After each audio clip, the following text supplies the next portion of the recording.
Joshua, c'est Chinois. Aujourd'hui, petite vidéo où on va parler de boxe, d'actualité de la boxe. Comme j'ai pu le dire dans précédentes vidéos, j'essaierai de faire de temps en temps des vidéos un peu plus brutes où je parlerai d'actualité de la boxe. Donc aujourd'hui, je vais répondre à une question que je peux voir souvent sur le net, c'est qui pourra battre Anthony Joshua. Surtout qu'actuellement, il est l'un des champions du monde en poids lourd le plus titré. Reste bien jusqu'à la fin de la vidéo, je te dirai pour moi qui est le boxeur qui peut battre Joshua. Et avant de commencer, n'oublie pas de t'abonner à la chaîne Ricards.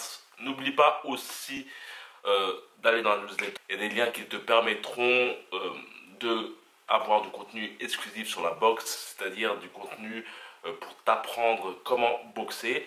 Et aussi, si tu souhaites être coaché, n'hésite pas à aller dans la description.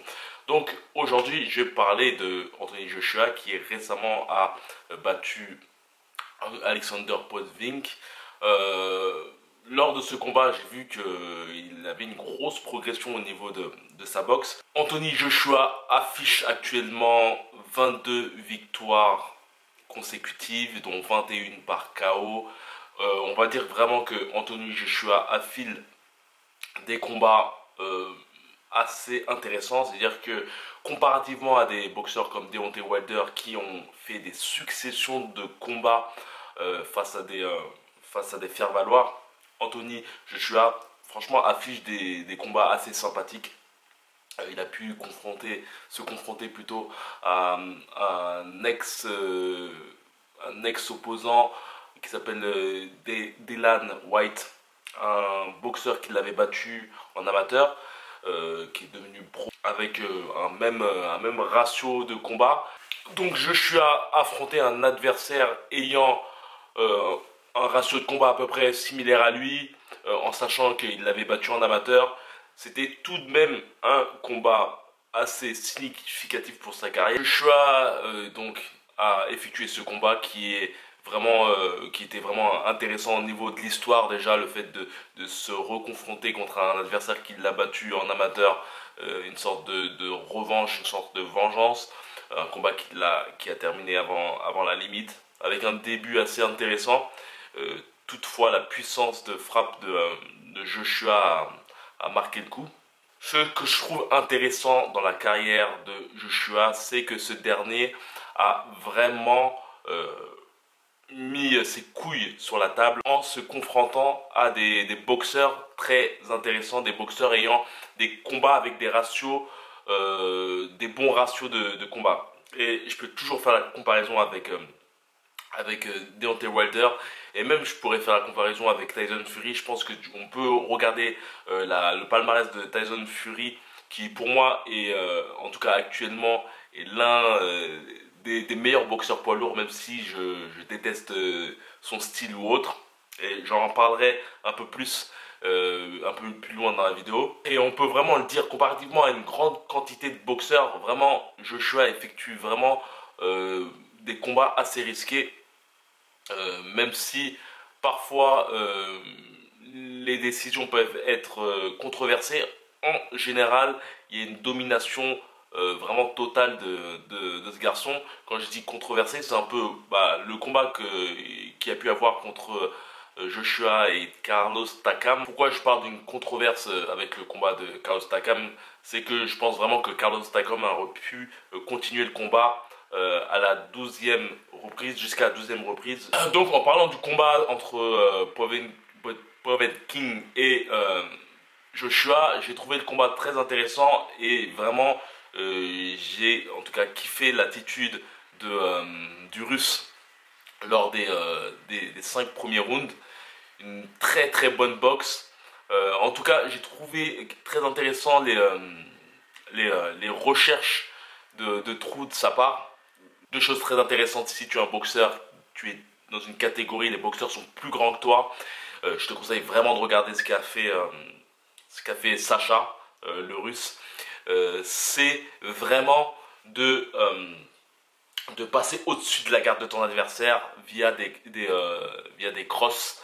Vraiment tip top la technique. Et surtout, ce que j'ai adoré aussi, c'est la recherche de cross et la montée par la suite d'hypercut une attaque de façon diagonale. Ça veut dire de frapper en haut avec un cross et en bas avec l'autre bras avec un uppercut. Et tu peux faire ça avec les deux mains, du deux côtés. Ça peut aussi rejoindre le style de Mike Tyson qui aimait bien frapper avec un crochet en bas du corps et ensuite remonter avec l'autre crochet. La chose délicate aussi, néanmoins la chose délicate c'est que le russe Povetkin est trop resté dans le faux rythme, c'est-à-dire est resté dans cet espace où rien ne se faisait, où Anthony Joshua avait la possibilité de respirer ou autre. Il n'est pas allé à fond dans le sens où le fait de le pousser constamment dans les cordes et de temps en temps faire tricoter sur son abdomen pour ne pas le laisser respirer, le frapper durement de temps en temps. Il y a vraiment eu des moments de latence et j'ai trouvé qu'il y a eu une amélioration dans la boxe d'Anthony Joshua. Je l'ai vu reculer pour une fois. Je l'ai vu aussi baisser, son jab, ce qui était super dangereux en sachant que Povetkin cherchait vraiment le coup lourd. Et voilà, une recherche de coup d'œil, de faux rythme, c'est-à-dire d'endormir son adversaire. Franchement, il y a eu un petit changement et un bon changement dans sa boxe. Et aussi le fait d'avancer. Je pense que c'est l'un des plus gros défauts d'Anthony Joshua, c'est le fait d'avancer face à un adversaire qui recule. On a pu le voir face à Vladimir Klitschko, tu peux vraiment voir le combat où je te conseille vraiment de regarder un round en particulier. Lorsque Joshua avance, tu as l'impression qu'il rate une marche. Et c'est l'un des défauts que j'ai vu qui s'est amélioré avec le temps. J'ai pu être nombreux à vous dire est-ce qu'il pourra se faire battre un jour. Personnellement, je pense que Tyson Fury, et je raconte dans une précédente vidéo, Tyson Fury est vraiment le boxeur qui serait capable de battre Anthony Joshua, même si je vois vraiment une bonne amélioration de sa boxe dans le sens où maintenant il baisse les bras, il est plus souple dans le sens où avant c'était vraiment le gars très bodybuildé, très compact, qui avait une difficulté à avancer sur ses adversaires, se basait uniquement sur la collision, c'est-à-dire qu'il lui fallait un boxeur qui avance sur lui et il avait juste à faire un petit pas et envoyer ses crochets autres.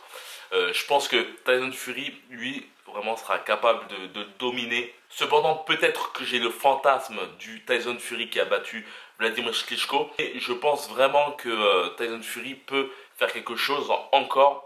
Pour moi, Tyson Fury n'a jamais été un boxeur physique. Pour moi, c'est vraiment un boxeur qui joue sur le ring, qui a une bonne vista, qui a surtout une bonne allonge et qui s'en sert. C'est vraiment pour moi, Tyson Fury, c'est vraiment un boxeur qui économise son énergie sur le ring. Tu peux le voir lors d'un combat avec Derek Chisora, son dernier combat avec Derek Chisora, il le bat avant la limite, mais s'amuse avec lui. Prochainement, il y aura une grosse tournade dans cette catégorie et je pense qu'on va vraiment kiffer cette catégorie qui était pendant un petit moment morte. Donc Alexander Usyk a 31 ans, il a récemment battu la majorité des boxeurs de sa catégorie, la catégorie des poids lourds légers. La chose qui est aussi intéressante, c'est qu'il a une taille pour un prochain lourd qui est assez élevé. Il a une très bonne allonge. Il fait 1m90 pour 1m98 en allonge. Et comparativement à Joshua, je pense bien qu'il fait 1m93, voire un peu plus, 1m98. C'est une allonge assez comparable. En sachant que Mr. Alexander Usyk a une boxe vraiment dynamique. On peut voir sa boxe, on peut la comparer, sa boxe à un poids super moyen. Il a une boxe très rapide. J'ai tendance à comparer ce boxeur à Vasyl Lomachenko. D'ailleurs, ils sont compatriotes. Ils ont tous deux gagné les JO 2012. Donc, vraiment, c'est l'un des boxeurs qui risque de faire mal à cette catégorie des poids lourds. La chose, c'est qu'il va commencer son premier combat poids lourd contre Tony Bailey. Tony Bailey et Usyk ont commencé un petit clash qui s'est rapidement finalisé par un combat, ce qui est très intéressant. D'ailleurs, j'adore Tony Bailey qui est vraiment le casse-cou de cette catégorie. N'hésite pas à me dire ce que tu en penses sur les potentiels vainqueurs d'un combat contre Anthony Joshua. J'aimerais avoir ton avis et voilà. Voilà pour moi les vainqueurs qui seront susceptibles de battre à l'avenir Anthony Joshua. Je vois bien aussi pourquoi pas Deontay Wilder, qui est un boxeur très virevoltant, qui se déplace très bien. La chose à savoir aussi, c'est qu'il y a une date fixée pour le prochain combat de Anthony Joshua qui sera l'année prochaine en avril ou en mars. N'hésite pas à t'abonner à la chaîne Recans, n'hésite pas aussi à aller dans la newsletter pour avoir du lien exclusif pour apprendre la boxe. Et voilà, comme d'habitude, que la boxe est avec toi.